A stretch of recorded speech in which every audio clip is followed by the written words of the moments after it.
আসসালামু আলাইকুম ওয়া রাহমাতুল্লাহি ওয়া বারাকাতুহু। আমার হাতে যে জিনিসটা দেখতেছেন এটা Redmi 14C, একটা অ্যান্ড্রয়েড মোবাইল ফোন।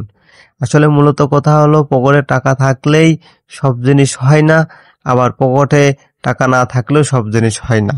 তা মূলত কথা হলো যে আজকের এই ভিডিওটি করার একটাই কারণ, যারা মোবাইল কিনতে চান, যাদের মোবাইল কেনার খুব ইচ্ছা, মানে টাকা পকেটে হয়েছে মোবাইল কিনতেই হবে, দয়া করে আপনারা আপনাদের সিদ্ধান্তটা ভালো, সমস্যা নেই, তবে হুট করে দোকানে যাবেন না, যে বলবেন না যে ভাই আমাকে একটা 15 বা 20,000 টাকার ভিতরে একটা ফোন দেন, তাহলে দোকানদাররা কিন্তু আপনার একটু ঝামেলা করে দেবে। আসলে বাংলা ভাষায় বলা যাচ্ছে না, একটু ঝামেলা করে দেবে।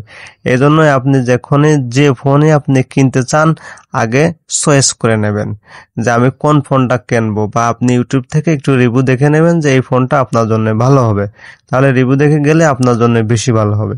তবে Redmi 14C কেনার আমার কোনো ইচ্ছা ছিল না, কিন্তু কম টাকার ভিতরে অনেক রিভিউ দেখলাম যে না, মোটামুটি Redmi 14C আসলে ফোনটা অনেক সুন্দর। তা এখন নিজে ব্যবহার না করে তো পরের কথা আর বিশ্বাস করা যাচ্ছে না, তারপরেও কিনলাম, কিনে ব্যবহার করে দেখলাম যে না, মোটামুটি ফোনটা 14,000 টাকার ভিতর 15,000 টাকার ভিতরে মোটামুটি ফোনটা আসলে খুবই ভালো। এজন্যই ভাই ফোন কেনেন আর যাই করেন একটু ভেবে চিন্তে কিনবেন, এবং কেনার আগে একটু ভেবে নেবেন, ধরা খাবেন না। আর চয়েস করে যাবেন, চয়েসবিহীন যাবেন, তাহলে কিন্তু আপনাকে দোকানদার একটু সমস্যা আপনার সাথে করে দিতে পারে। এজন্যই যে কোনো জিনিস কেনার আগে একটু ভেবে চিন্তেই কিনা উচিত, বা একটু রিভিউ দেখে নেন, বা কারোর ভিডিও দেখে নেন, বা যে এই ফোনগুলো চালায় তার সাথে একটু পরামর্শ করলেন যে কেমন হবেন ফোনগুলো। মানে এই জন্যই বলবো এইভাবে আপনারা যাবেন।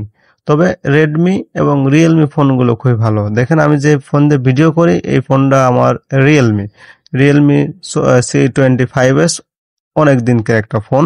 ফোনটা মোটামুটি ভালো ব্যাকআপ দিচ্ছে, এই জন্য